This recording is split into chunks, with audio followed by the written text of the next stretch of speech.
A presence I feel as I walk through these halls, looking and touching these massive stone walls, walls that are smooth and cold to the touch, walls of lost history of killings and such. In the dim light, a specter I feel, walking and stalking. Oh yes, it is real. For this is a place where dead men are kept, a place where I as their keeper once crept, turning my head as repentant men wept. So look as you will as you pass through this space, for it is the tomb of our lost human race. Glance in a mirror as through life you race, so the specter I saw won't surprise you someplace, as the specter you see may be your own face. We're at the Missouri State Penitentiary, the old Missouri State Penitentiary in Jefferson City, Missouri, and it's kind of right in the middle of the capital city of the state of Missouri. From 1836 until 1989, this was the only maximum security prison for adult male offenders that was run by the state of Missouri. And so basically you got every individual that was a problem child. At one time, in 1967, this was called the Bloodiest 47 acres in America. The building of the prison itself is located off of East Capitol Avenue, which used to be called East Main Street. And initially, when the prison was built on this site, it would have been on the outskirts of Jefferson City, but the town actually built around the prison. So actually it's on the eastern side of Jefferson City, but it's still, with the way the city limits have incorporated other areas, it's kind of right in the middle of the town. There's two basic philosophies that evolved with regard to prisons in the United States. The first one being the Pennsylvania system, which was initially started by the Quakers. The first prison being the Walnut Street Jail that opened in Philadelphia circa about 1790. And the Quakers believed that you punish the soul rather than the body. Well, that system didn't last very long. So the next system that actually evolved, kind of putting it in a nutshell, was the Auburn system. And that formed in prisons back east that are older than this prison, east of the Mississippi River. And so when that actually occurred, this prison, which was, as I stated, opened in 1836, it was one of about between 30 and 40 prisons that opened during the time period that operated under the Auburn system. And the Auburn system was very, very harsh. They believed that basically convicts had nothing coming. They believed that the harsher the punishment and the harsher the conditions, the better it was. So basically this prison operated for almost 100 years under that Auburn system, and that's where you got the contract labor system, the lease system. Our first mayor in Jefferson City, General Thomas Lawson Price, who was the mayor in in about 1839, he actually was one of the first lessees of the prison. He took advantage of the use of prison labor. And that's where you got the zebra striped uniform, the cat o' nine tails, where people could be whipped up to 150 lashes. And individuals died right in this very building from that type of treatment. Well, we're in Housing Unit 4, originally known as A Hall, the oldest building that remains on the old Missouri State Penitentiary property. This building was constructed circa 1865 and opened in 1868. You can see the barrel vault ceiling. And if you were to take that plaster off, you would see horsehair under it. Underneath that tile floor, that's a later tile floor that was added. But right outside, you can see the big blocks of stone. So that would all be stone underneath there that would have been quarried by the inmates. And when you see the outside of the front of this building, you'll see the marks in the stone where they actually drove their wedges down and split the stone out in the quarry. All the doors would have been this particular height right here. Initially, been made by a blacksmith. That was part of that Auburn system, and I'm short. I'm about 5'7½", but that's even too short for me. And so they wanted you to have to bend down every time you went in and out of the cell. And the doors were all this particular height until right around 1939, when they upgraded the cell block and put the taller doors on. And of course the taller doors are antiquated themselves now. The early industrial base of Jefferson City, for all practical purposes, was almost non-existent. After Lewis and Clark came by here just a few hundred yards on the Missouri River, the average house in Jefferson City consisted of about 30 logs, 8 logs high, and maybe 1 window. So later on, some of the really large homes that are located just outside the wall on the other side of Capitol Avenue, those homes came about in the 19th and early 20th centuries from individuals that made their $1 million behind the walls of the Missouri State Penitentiary. They were the entrepreneurs, they were the civic leaders, the business leaders of the city of Jefferson, and they wanted to be close to the source of their income. We had 5 operating shoe factories in here at one time, and they made 8,000 to 10,000 pairs of shoes about every week and a half. We had the largest saddle tree factory in the world in this prison, the J.S. Sullivan Saddle Tree Factory. And a saddle tree is the wooden frame over which the leather goes to form a saddle. And this prison made 60,000 saddle trees a year. And they were shipped all over. We had a twine plant, we had a wagon factory at one time, there were brickyards, there were quarries all over Jefferson City that were operated by the inmates from here. So this was a very, very large operation, and it made some people very, very wealthy. It was almost a relationship where it was hard for the town to exist without the prison, and the prison couldn't exist without the people from within the community, within the town. As long as everything went smoothly inside the prison, it wasn't too bad, because they had the use of convict labor, which under the Auburn system, and of course the inmates basically got paid next to nothing, so it was almost like slave labor. So that worked out very well. But then whenever you had periods of unrest or numerous escapes which occurred over the years, or insurrections, riots, then of course it was a different story. And then people would say, oh my goodness, that prison, we've got to do something about it. So it was from the time that the prison first started, and it first opened its doors in 1836, in fact the very week that the Alamo battle was going on in Texas, and until we closed in 2004, it was that love-hate relationship. And the floor down here will be slick. We're going to go down this way. At one time, I think it was a commissary for the building, but they also said that the whipping post used to be down here for this building. And there are dungeon cells down here, and that would kind of make sense. So we'll go down here and unlock this. So when you come in over here, you're going to see the dungeon cells. And remember what I said about conditions of confinement and lack of human rights standards, those types of things. Under the Auburn system, they could put you in the dungeon cells. And they wouldn't just put one person in a dungeon cell necessarily. They may put 5, 6, 7, 8, 9 people in the dungeon cell with you. And the most infamous individual that did time in the dungeon cells was a fellow by the name of J.B. Firebug Johnson. Firebug Johnson came here in 1882, but he got his reputation and his nickname Firebug inside this prison because he started several insurrections in here. He burnt down one of the large factories. He was involved in a mass escape attempt. The warden got sick and tired of him about 1883, 1884, and he was placed in the dungeon cells.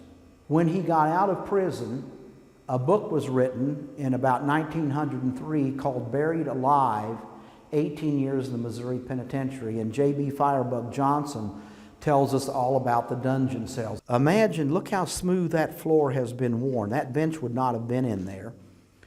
And those men slept on the floor. And imagine the feet going back thousands of times in total darkness, back and forth. And one of the things that Firebug Johnson mentioned was that you might take a button off your shirt if you were lucky enough to have a button on your shirt, and you would flip that button in the dark and you would spend all day looking for it so you didn't go insane. We're entering what was called H Hall and Housing Unit 1. It became known as Housing Unit 1 later on. And initially this would have been the women's unit, when it opened circa about 1906. The two most famous female inmates were Kate Richards O'Hare and Emma Goldman. And the federal prison system never had prisons for women until around 1925, 1927. And so at the time of World War I, Emma Goldman, who was a native of Russia, was called Red Emma. She was a very outspoken activist, And she and Kate Richards O'Hara was from Kansas. And she spent a lot of time in St. Louis, Missouri. She was married, had several children. Well, those two ladies were sent here right around 1919, 1920, because they had made a series of speeches around the country in which they very strongly protested U.S. involvement in World War I. So the government convicted them for seditious acts against the government, conspiracy, and they were sent here because we had this female unit. They were very well known.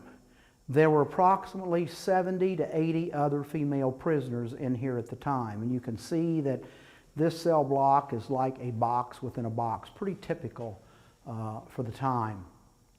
We don't know exactly which cells Emma and Kate were in, but we know it was in this general area because behind me is located what was called the blind cell, and both of them made mention in their later writings about the blind cell at the Missouri State Penitentiary. So we know that somewhere in this location is where those two were located. The blind cell was actually the female equivalent to administrative segregation or the hole, or the dungeon cells. And you can see a toilet stool in there now, but that toilet stool would not have been there when they were here. They talked about how very cold it was in there and how very hot it got in the summer. Those two women weren't here all that long, but it was very impactful during the time that they were here. When they got out of prison, Emma Goldman, she was responsible for helping to found the ACLU, Mother Earth. She was later deported back to her native Russia. She later slipped back into Canada, and when she died, she was buried in the city of Chicago. Kate Richards O'Hara, on the other hand, I think that Kate did a lot more with her life, if you want to know what I think about it. When Kate got out of prison here, she was eventually got a pardon from President Calvin Coolidge. She wrote a book in 1923 called In Prison, and it was a prison reform book, fairly well received. And she later became an assistant director of corrections in the state of California and helped to build a model prison system in that state. And I believe she died in 1948. So you can find an awful lot of information on those two women because they were two of the most renowned women activists of their day. They really were. So that alone, to me, makes this unit extremely, extremely historical. The building we're going into right now is Housing Unit 3. It was originally called McClung Hall. This unit down here, this was administrative segregation, and also later it became death row. When the 1954 prison riot happened, September 22nd, 1954, it started at 6:45 in the evening in a building called E Hall. The inmates that were the ringleaders of the riot wanted to get into this unit so they could kill two inmates. One of those fellows was named Walter Donnell. And so Walter Lee Donnell was, for all practical purposes, they would call him a prison snitch. So he was locked up down here in this unit. They got into this unit. The staff would not give up the keys. In fact, I think I was told that they threw the keys someplace where they couldn't get to them, and the inmates forced their way in here. One of the officers was very severely beaten, and they then got into this room right over here. And this was a probation and parole officer's room, and it was the offices for the staff as well. And one of the things that happened is that they got a hold of a sledgehammer. And over here on the wall, you can see, right in this area, you can see where they pounded through the wall, right here. And they broke into this area, and the skinniest of the bunch went through there. They gained access to the cells, which I'm going to show you in a few minutes, and they actually killed Walter Lee Donnell with a hammer.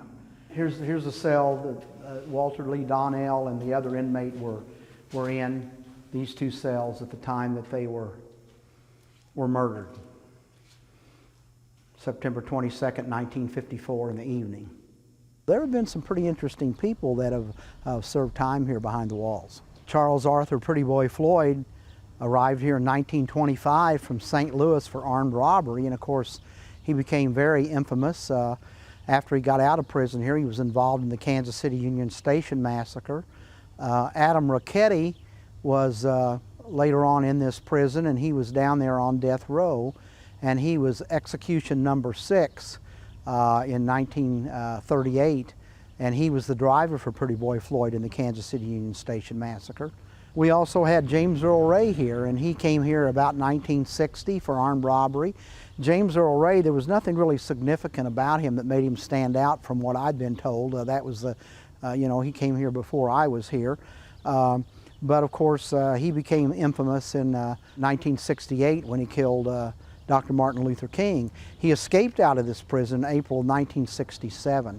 And he actually got out through the prison sally port, and that's the point of ingress and egress through which all deliveries are made. And he got in a giant bread box. Somewhere between here and across the river, he got off that truck.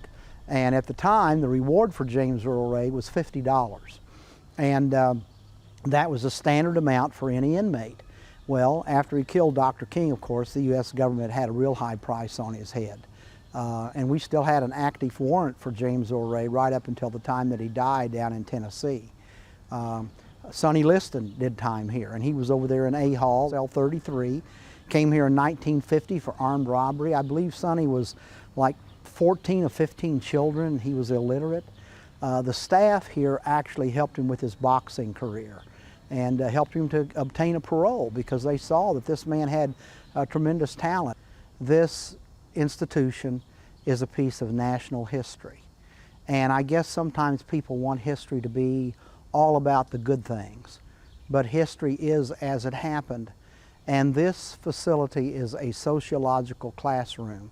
And to me, it would be a real tragedy if this entire place would be reduced to rubble, and that someday we might just see a plaque that says from 1836 until September 15, 2004, was the oldest operating maximum security prison for men west of the Mississippi River. You can look at pictures all day. I can stand here and give you a description all day. But when you come into this facility and you can see the buildings and then hear the stories, memories are what this place is about. And it's about those people and those memories that mean so much to me. And that's why I hope that it's available for people to come from all over the United States to see this prison and to understand the history and the stories that made it.